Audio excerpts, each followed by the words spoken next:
నేను చాలా ఇబ్బందులు పడి నేను జనసేన స్టార్ట్ చేసేటప్పటికి నాకు అన్ని ప్రతికూల పరిస్థితులు, ఒక్కళ్ళు అండగా లేరు, ఎవరు నా గుండె ధైర్యం చెప్పేవాళ్ళు లేరు, ఎంతమంది సొంత వాళ్ళు ఉన్నారో తెలీదు. నాకుంది, నేను ఎవరు నమ్ముతానంటే ప్రతికూల పరిస్థితుల్లో ఎవరైతే నాకు అండగా ఉంటారో వాళ్ళకి నేను సలాం కొట్టేస్తాను. అనుకూల పరిస్థితుల్లో అందరం ఉంటాం, కష్టాలు వచ్చినప్పుడే కదా మనిషికి కావాల్సింది. నా జీవితం అంతా నేను చెప్పాను, చిన్నపాటి సుఖం కూడా నాకు ఎప్పుడు దొరకదు, ఎప్పుడు తపన పడాలి. జనసేన పెట్టినప్పుడు నాకేముందండి ఆందోళన, నాకు ఎందుకు అవసరం ఏముంది? తెలంగాణలో ఆంధ్రుల్ని ఆస్తులు అక్కడ ఉన్నాయి కాబట్టి ఒక భయానకమైన పరిస్థితిలో మనం లొంగేలా అయిపోయాం అందరం. ఈ రోజున ఆంధ్రప్రదేశ్ గురించి మాట్లాడే పెద్ద పెద్ద నాయకులు చెప్తున్నారు, ఒక్కడికి దమ్ము లేదు తెలంగాణలో మాట్లాడడానికి, ఒక్కడికి గుండె దమ్ము లేదు, ధైర్యం లేదు, తెగింపు లేదు. తెలంగాణ నాయకులు కనిపిస్తే నేను గౌరవిస్తాను, కానీ నా ఆంధ్రుల ఆత్మగౌరవాన్ని చంపను. ఆంధ్రుల ఆత్మగౌరవాన్ని విధంగానే జనసేన ఉంటుంది, తెలుగు జాతి ఐక్యత కోసం జనసేన ఉంటుంది. కానీ ఆంధ్రుల ఆత్మగౌరవాన్ని తాకట్టు పెట్టి వాళ్ళు పడేసే బిస్కెట్లకైతే జగన్మోహన్ రెడ్డి గారిలో వెళ్ళి నేను టీఆర్ఎస్తో కలవాలి. మనకి కేసీఆర్ గారి నా గౌరవం ఉంది. ఒక ఉద్యమాన్ని బలీయంగా నడిపిన వ్యక్తి, ఆ రాష్ట్ర ముఖ్యమంత్రి, వారికి ఇవ్వాల్సిన గౌరవం ఖచ్చితంగా నేను ఇస్తాను. వారిని కోరుకుంది కూడా నేను.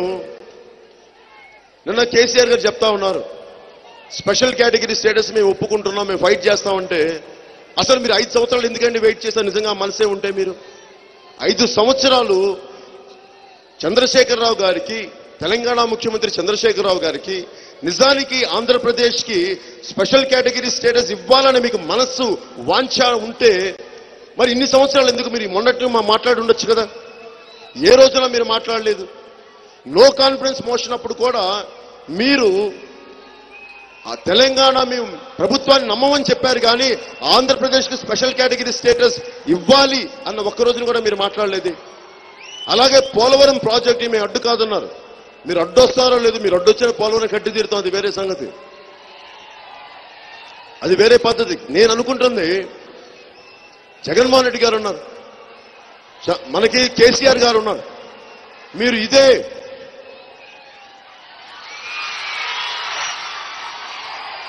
ఇప్పుడు కేసీఆర్ గారికి జగన్మోహన్ రెడ్డి గారి గురించి ఎంత తెలుసు? మన ఆంధ్రప్రదేశ్ రాయలసీమలో మీరు వెళ్ళండి, రాయలసీమ చాలా గొప్ప సంస్కృతిని సీమ. రాయలసీమ కల్చర్ అంటే రాయలు వాళ్ళ సీమ, అది రాయలు ఏలిన సీమ, అది కళలకి పుట్టినిల్లు, అది సంస్కృతికి పుట్టినిల్లు, అంతేగాని ఫ్యాక్షన్కి పుట్టినిల్లు కాదు. ఫ్యాక్షన్ చేసింది ఇదో వీళ్ళు జగన్మోహన్ రెడ్డి గారు లాంటి వ్యక్తులు చేస్తారు. మీరు ఆంధ్రప్రదేశ్కి ముఖ్యమంత్రి కావాలి, ఎలాంటి వ్యక్తులు కావాలి, మీకు ఎలాంటి ప్రభుత్వాలు కావాలంటే నేను ఆలోచించండి ఒకసారి. సొంత ఇంట్లో మర్డర్లు జరిగితే వేలి ముద్దలు చెడిపేసి రక్త మరపులు చెరిపేసే పరిస్థితులు ఉన్నప్పుడు అలాంటి సమాజం చుట్టూ ఉంటే మనకేం భద్రత కల్పిస్తారండి? ఇందాక భీమవరంలో నేను సర్వమత ప్రార్థన జరుపుకొని వస్తుంటే అక్కడున్న ముస్లిం మత పెద్దలు అడుగుతున్నారు, నువ్వు వచ్చి ప్రభుత్వం నుంచి ఆడపడుచులు మాన ప్రాణ సంరక్షణకి బలమైన చట్టాలు కావాలని అడిగితే వాళ్ళు ఎందుకు మాట్లాడుతున్నారండి? నిజంగా జగన్మోహన్ రెడ్డి గారి మీద ఉంటే అట్లా, ఎందుకంటే చుట్టుపక్కల నేను క్రిమినల్స్ని పెట్టుకొని పాలిటిక్స్ చేయాలి అంటే ఆడపిల్లలకి నిజాయితీ పనులకి ప్రాణ సంరక్షణ ఎక్కడ ఉంటుంది, మాన సంరక్షణ ఎక్కడ ఉంటుంది? ఒకసారి మీరు ఆలోచించండి. అలాగే నేను సర్వ మతాల్ని నమ్ముతాను. నా బిడ్డలు ఇద్దరు రష్యన్ ఆర్థడాక్స్ చర్చిలో క్రిస్టియానిటీ తీసుకునే వ్యక్తి నా బిడ్డ. ఎందుకంటే భగవంతుడు ఒక్కడే నమ్ముతాను. ఈశ్వరుడు అంటాము, అల్లా అంటాము, యెహోవా అంటాము, ఏదో రూపం లేనిది భగవంతుడు, అది నేను నమ్ముతాను. అలాంటిది ఈయన జగన్మోహన్ రెడ్డి గారికి ఏం బాధ ఏంటండి? నువ్వు తిరుమలకి వెళ్ళి మీరు చెప్పులు తెల్తారా? తిరుమలకి ఒక రాష్ట్రానికి ముఖ్యమంత్రి అయ్యి అవదలుచుకున్న మీరు అసలు గౌరవం ఇచ్చారా ఏ రోజున? తిరుమలకి చెప్పులు తేల్తారా మీరు? అలాంటి వ్యక్తిని ఏడుకొండల వాడు ముఖ్యమంత్రి కమ్మని ఆశీర్వదిస్తాడా? ఇదా మీరు ఇచ్చేది మర్యాద? ఏడుకొండల వెంకటేశ్వరుని ఎవరైనా సరే నిజంగా అగౌరవపరిచినప్పుడు అది కలియుగ వెంకటేశ్వరుడు. దయచేసి తక్కువగా తీసుకోకండి. జగన్మోహన్ రెడ్డి గారు మీకు కూడా చెప్తున్నాను, మర్యాదగా పాటించండి. సాంప్రదాయాల్ని, సంస్కృతుల్ని ప్రతిదాన్ని పాటించి తీరాలి. మీరు చాలా బాధ్యతగా ఉండాల్సిన వ్యక్తులు. అలాంటి వ్యక్తులకి మన బాబ్జీ గారు అండగా ఉంటానంటే ఏం చేస్తామండి మనం?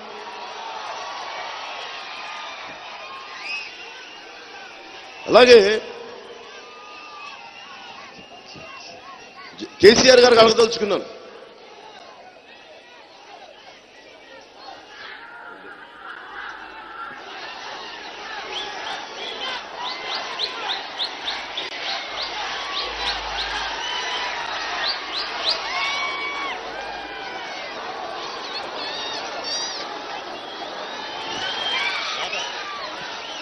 ఇప్పుడు హైదరాబాద్ లో యాదగిరి గుట్ట ఉంది.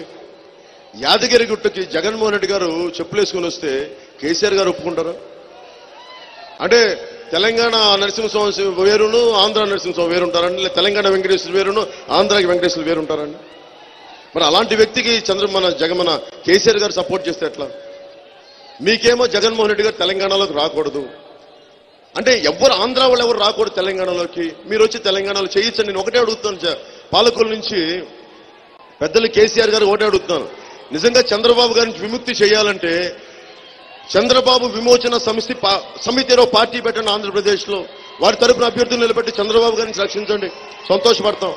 అంతేగాని మీరు జగన్మోహన్ రెడ్డి గారికి దొడ్డిదారం చేస్తే, అరే మనుషుల్ని గౌరవించని వ్యక్తి, చుట్టుపక్కల క్రిమినల్స్ ని పక్కన తిరిగే వ్యక్తి, మరి వారిని ఎలా అంటే ఆంధ్రప్రదేశ్ ముఖ్యమంత్రి అవుతారు?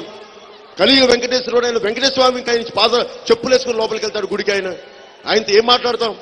మీరు అలాంటి ఆయన, మీలాంటి విఘ్నత ఉన్న పెద్దలు, ధర్మపరులు మీరు కూడా ఆయన వెనకేసుకొస్తే మేమేం చేస్తాం? ఇంకొక శుభవార్త ఏంటంటే కేసీఆర్ గారు సపోర్ట్ చేసినప్పుడు ఎవరు గెలవరు, అది మర్చిపెట్టుకోండి. 2014లో శుభ సూచన ఏంటంటే 2014లో అఖండ మెజారిటీతో సాధిస్తారని జోషిని చెప్పారు. ఆయన జోషి ఎంత బాగైందో మీకు తెలుసు. అంటే తాను ఒకటి తలిస్తే దైవం ఒకటి తలిచిందంటారు. కేసీఆర్ ఒకటి తలిస్తే దైవం ఒకటి తలిచింది. అది దయచేసి కేసీఆర్ గారు దృష్టిలో పెట్టుకోవాలి. మీరు జగన్మోహన్ రెడ్డి గారు తలుస్తున్నారు, కానీ దైవం ఇంకొకటి తలుస్తుంది. యాదాద్రి నరసింహుడు ఇంకొకటి తలుస్తున్నాడు, ఏడుకొండల వెంకటేశ్వరుడు ఇంకొకటి తలుస్తున్నాడు.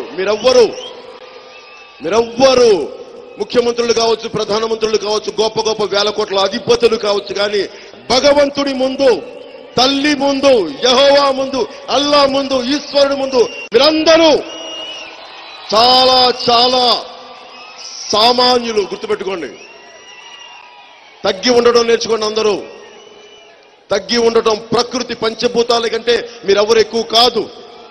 దయచేసి అందరూ ఒళ్ళు దగ్గర పెట్టుకొని ఉన్నారు. ప్రతి పెద్ద నాయకులు కూడా. కాలం హిరణ్యకశిపుడు లాంటి చీల్చి చెండాడేసింది. స్తంభంలో ఉన్నాడు నరసింహుడు, బయటకు వచ్చి చీల్చి చెండాడేశాడు. అహంకారంతో మనుషులు కొట్టుకుంటే మన నాయకులు కూడా చాలా ఒళ్ళు దగ్గర పెట్టుకొని మాట్లాడండి. ధర్మం నిలబడాలి. నేను ఈ రోజున ఉంది, ప్రతి సామాన్యుడు బతికుండాలి. ఆడపడుచుకి మాన ప్రాణ సంరక్షణలు బలంగా ఆ రక్షణతో ఉండాలి. అందుకని వచ్చాను రాజకీయాల్లోకి. నాకే సరదానా?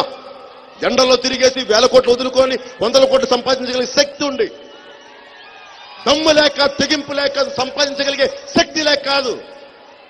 నాకు ఇష్టం సామాన్యుడు అండను చేరడం, సామాన్యుడి పక్షాన్ని చేరడం నాకు ఇష్టం. 2009లో ప్రజారాజ్యం పార్టీని సొంత మనుషులు దెబ్బతిని చెంచా ఉన్నాడు. కన్నబాబు లాంటి చెంచా ఒకడు ఉన్నాడు. అలాగే సొంత వాళ్ళు కాదు, మళ్ళీ పేరు కాపులని చెప్తారు. అరే ఏ రోజున మీరు పల్లకీలు మోయడానికి ఇష్టం మీ అందరికీ? ఉన్నోళ్ళందరూ మీరు జగన్మోహన్ రెడ్డికి పల్లకీలు మోయండి, వెళ్ళి చంద్రబాబు గారికి పల్లకీలు మోయండి.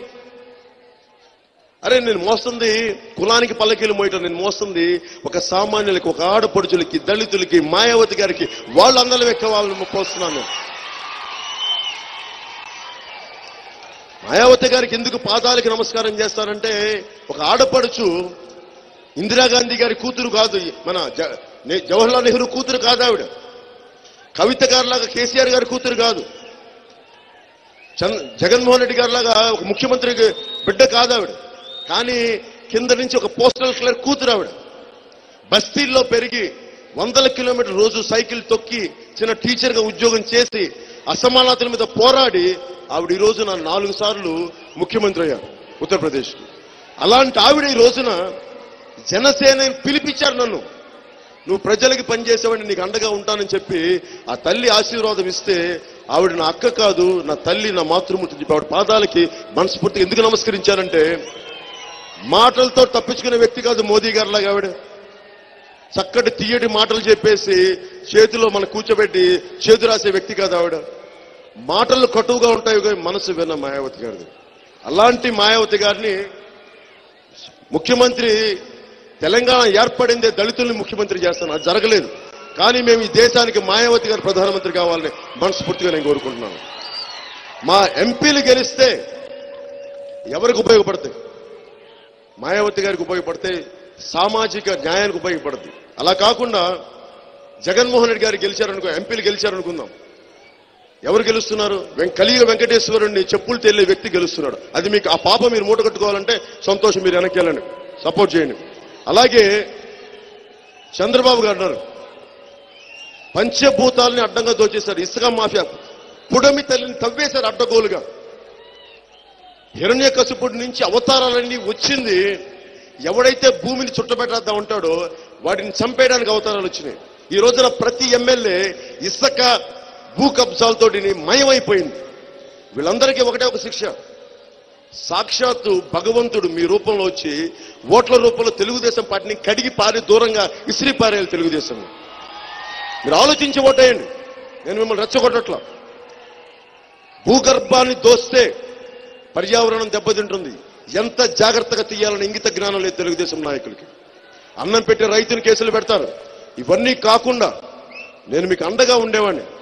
ఏదో ఒక రోజుకు వచ్చి ఇప్పుడు అడుగుతా ఉన్నారు ప్రతిసారి, ఎందుకు అడుగుతున్నారు, ఎంతకాలం నడుపుతావు అంటే, అరే ఒకడు నిజాయితీగా ఇంకెంతకాలం ఏం చూపించాలరా? ఇంకెవరికైనా సరే ఒక మనిషి ఇల్లు వాకిళ్ళు వదిలి ఉన్న 100 కోట్లు సంపాదించుకునే వృత్తిని వదిలి దేశం కోసం బయటకు వస్తే ఇంతకు మించి ఇంకేం చూపించాలంటే దాని వల్ల చచ్చిపోవడం బెటర్ అనిపిస్తుంది. 10 సార్లు అడిగారు ప్రశ్న. అలాంటి వ్యక్తులందరూ ఒకటే చెప్పారు, ఓకే ఎంతవరకు మోస్తావు అంటే సంవత్సరాలు చెప్పి అలసిపోయి ఆఖరి మాట ఒకటే చెప్పారు, జనసేనని ఎప్పుడు దాకా మోస్తావు, ఎప్పుడు దాకా రాజకీయాల్లో ఉంటావంటే, నలుగురు నా జన సైనికులు వచ్చిన శవాన్ని మోసే వరకు ఉంటాను, చాలా అంత మించి ఇంకేం చేయాలి.